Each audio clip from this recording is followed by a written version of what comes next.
Assalamualaikum warahmatullahi wabarakatuh. Alhamdulillah kita bertemu di diskusi yang insya Allah diberkahi oleh Allah Subhanahu wa Ta'ala. Amin. Nah, di sini saya ingin berdiskusi kepada teman-teman tentang belief atau keyakinan. Kenapa menurut saya ini penting? Karena hari-hari ini di circle diskusi saya, atau saya juga ngikutin beberapa diskusi di media sosial, di YouTube, di Zoom dan sebagainya, psikologi dari masyarakat kita itu kebanyakan tidak berani untuk menunjukkan identitas dirinya, atau tidak berani untuk memilih aku adalah hitam, atau aku adalah putih, atau aku percaya bahwa aku mendukung ini loh. Tidak berani, ditakutkan karena dianggap intoleran atau dianggap orang yang gak asik seperti itu. Tetapi apakah benar? Nah, pertanyaan ini kenapa saya omongin di sini? Karena tadi malam ada teman saya yang nanya ke saya, dan pertanyaan ini juga sudah sering ditanyakan kepada saya dulu-dulu. Nah, tetapi tadi malam pertanyaan ini memantik saya untuk menghadirkan kesadaran-kesadaran baru. Nah, kesadaran-kesadaran inilah yang akan saya pengen omongkan dan diskusikan kepada teman-teman. Nanti kalau misalnya teman-teman ada masukan, teman-teman punya pendapat, silahkan teman-teman komentar atau diskusi bersama saya. Jadi teman saya nanya kepada saya, Zahid, kalau misalnya Zahid disuruh milih antara nikah atau tidak nikah, Zahid milih mana?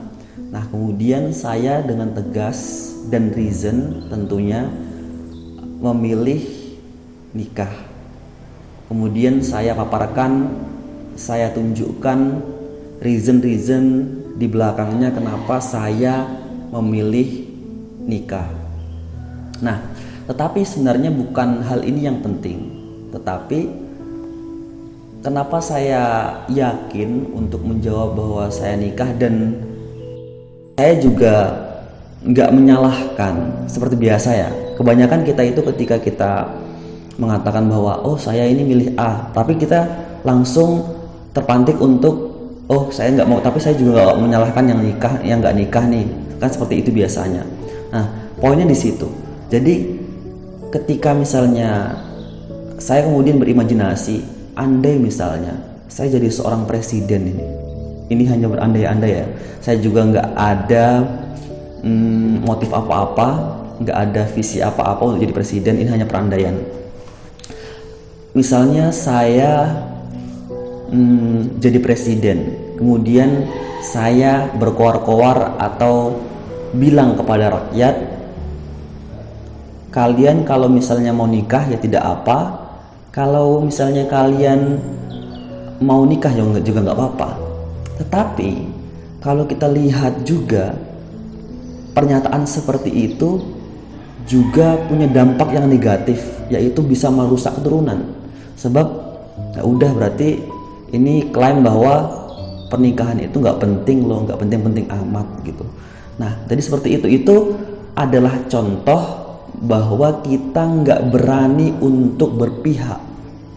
Nah, kemudian kalau saya telusuri lagi, guru saya pernah mengatakan bahwa the ultimate knowledge atau ilmu tertinggi adalah belief, kepercayaan.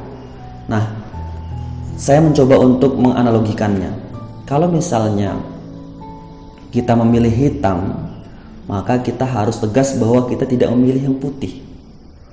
Kalau kita tidak memilih putih, kita harus, kalau kita misalnya memilih putih, kita juga harus menegaskan bahwa kita tidak memilih yang hitam.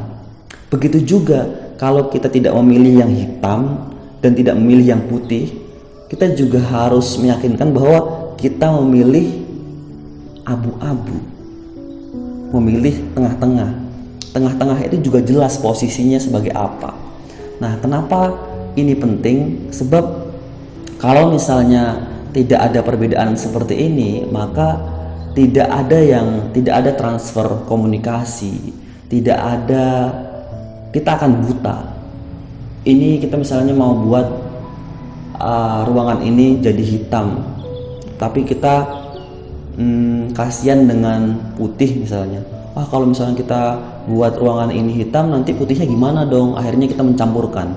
Nah, tiba-tiba abu-abu.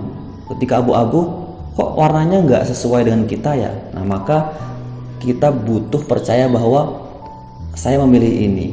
Tetapi kepercayaan itu juga harus diiringi dengan identifikasi dan pencarian serta belajar yang terus-menerus. Misalnya seperti ini. Saya percaya bahwa ini celana misalnya. Saya harus percaya dulu bahwa ini celana. Nah, ketika saya percaya ini celana, saya identifikasi.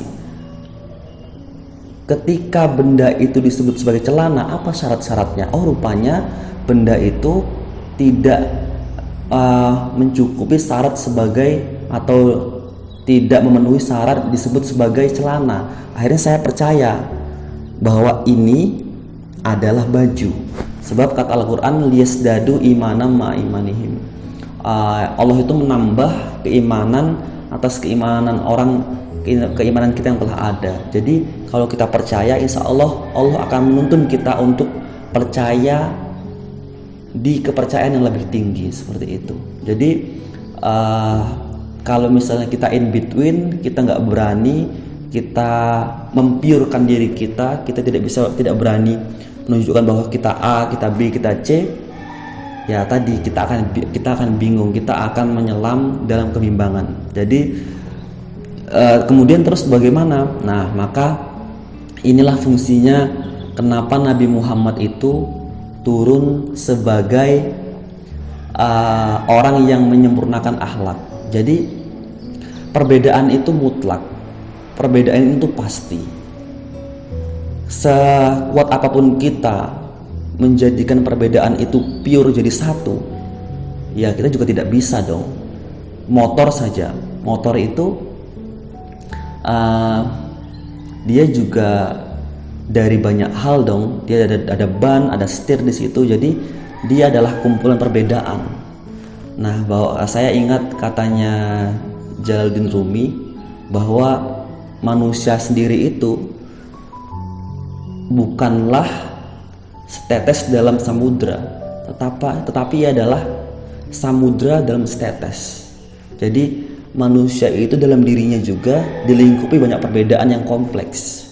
Oleh sebab itu, akhlak adalah bagaimana caranya kita menghimpun perbedaan itu, mengkolaborasikan banyak perbedaan itu. Kamu hitam, kamu putih, aku abu-abu, kita kolaborasikan menjadi sesuatu yang baik atau sesuatu yang indah. Misalnya terakhir, misalnya seperti ruangan ini, ada hitam di situ, ada putih di situ. Kenapa ada hal seperti ini? Atau kalau misalnya kita tarik di tadi kan unsur warna, ada yang berfungsi sebagai pintu, ada yang berfungsi sebagai jendela, ada yang berfungsi sebagai lantai. Jadi perbedaan itu indah kalau kita tahu kita ini membawa atau mengemban visi apa di bumi ini. Ketika kita tahu kita berperan seperti apa, kita bersyukur, insya Allah kita akan selalu hidup dalam pencarian yang menghantarkan kita lebih dekat kepada Allah Subhanahu wa Ta'ala. Ini saja dari saya. Banyak hal yang pengen saya bicarakan ke teman-teman, yang pengen saya diskusikan. Kalau misalnya saya ada salah, kemudian saya ada kayaknya nggak seperti ini deh, silahkan teman-teman komen, atau teman-teman bisa melalui media sosial, misalnya Instagram misalnya, silahkan See you next time. Wassalamualaikum warahmatullahi wabarakatuh.